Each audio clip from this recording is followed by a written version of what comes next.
Can I have them now? They're all mine? They're all yours. Okay, thank you.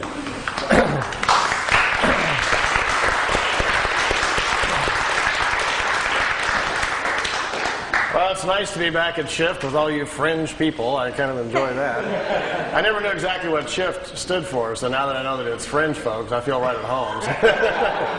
I got in. Someone asked me a while ago how I got involved in UFOs and what was the interest, and I had to. My mind kind of jumped back real fast. I was standing on the Great Wall of China. Anybody had the urge just to go roam in China and so forth? I was in China wondering what was on down the road, followed the wall for a while, wound up going west to Xi'an and out western China.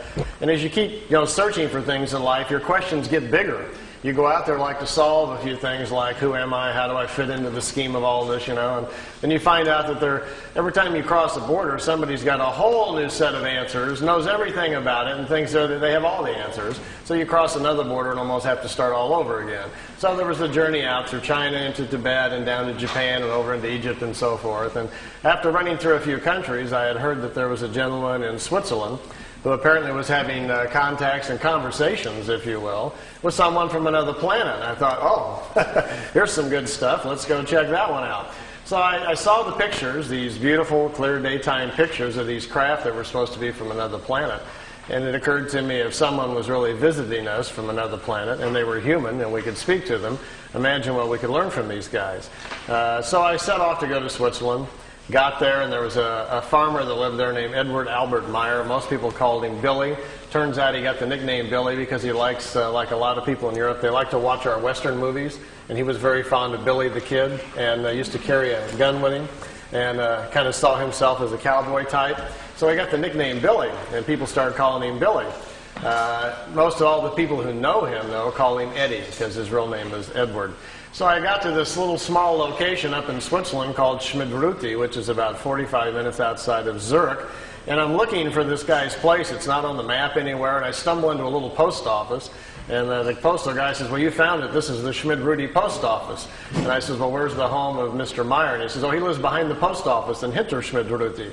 So I've been looking on the map for this Hinter Schmidruti, and it wasn't there. And it turns out he lives right behind the post office. So I got on down the road. Make a long story short, I went looking for him at the farm, and turns out he'd become kind of a recluse, didn't want to talk to anybody. He'd had contacts for several years. The European press had just, done nothing but almost ruined his life through ridicule and drawing attention to him and calling him names and so forth. And so he'd had a very difficult time for a while, and it kind of closed himself off to the outside world. He had pulled about 15 people around him to kind of help him with his information. They'd been drawn to come to live with him. So they were all there, and I had a little chat with them, and they were all very angry and upset. How dare I come to the farmhouse, blah, blah, blah. And I said, well, I wrote you a letter. And he says, what is your name? And I said, my name is Winters, Randolph Winters. Oh, we've been waiting for you. We have some things to talk to you about. He says, okay, let's talk. Turns out that they were interested in me and wanted me to know if I could stay for a while, which I did. And I stayed there for 3 weeks. And I painted the barn. I went out and worked with the cows and did fencing, and had an accident on a tractor where the tractor fell over. We had great fun as the tractor tumbled down the hill and missed us and flew over my hill. So I had some exciting times for 3 weeks. I found out we had a secret underground pyramid they had built underneath the building over there, a very large full-frame copper pyramid that you could go down into the chamber, crawl up inside of, and sit down on the thing, and I tell you, you go off planet right there. This thing has an accelerator on top of it that sends your mind off into different places.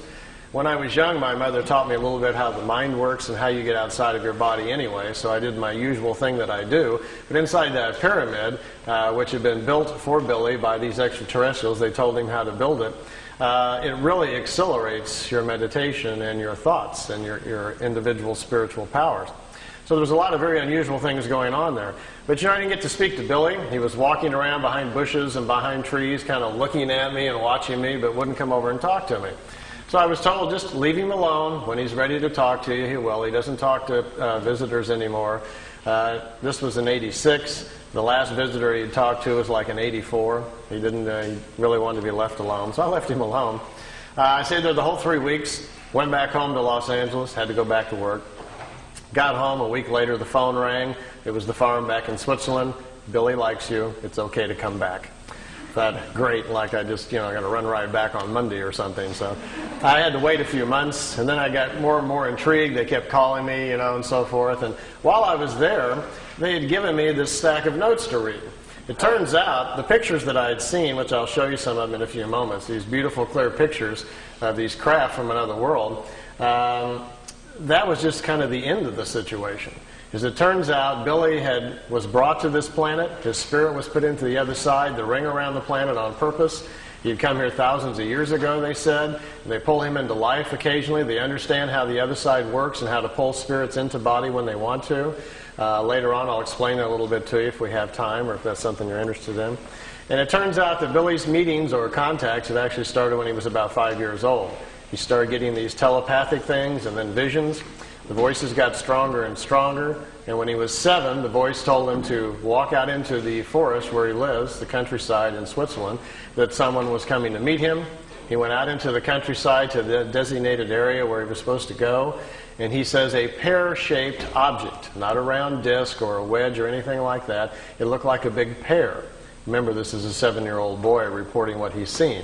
To him, it looked like small at the top and came down and came out at the bottom like a pear shape. It was chrome, very bright. Couldn't look at it. It was too bright. And it didn't set on the ground. It floated off the ground. And as he was looking at it, suddenly an elderly-looking gentleman with white hair came walking towards him. He didn't even see how the fellow got out of the craft. Came walking towards him, took his hand and led him back to the ship. Didn't say a word. Went inside of this ship. He was set down into some sort of small chair. There was a device spinning around his head. Still, the man had not said anything. And the device, as it started spinning, he said, then everything came clear. As he was sitting in there, suddenly all of his former lives came to him. Who he was, where he had come from, this other planet where he had come from, came back to him. They were restoring all of his memories from the previous lives that they had worked with him. They were getting him back up to speed so he could make a decision if he wanted to be involved with them again during this lifetime. He says within a few moments, all of the memories came back, and then they open up something very important, which some of you may be working with. You may be aware that there is a language that spirit can communicate with. It's not a spoken language. It is a language of symbols. The Hindus call it the sacred symbols, or combinations thereof. These are images that you portray in your mind's eye during meditation that open up doorways for you into other areas of thought. It also allows you to make connections with older life forms, your higher self. Gets into your Akashic or etheric records so you can find out things about yourself and other people.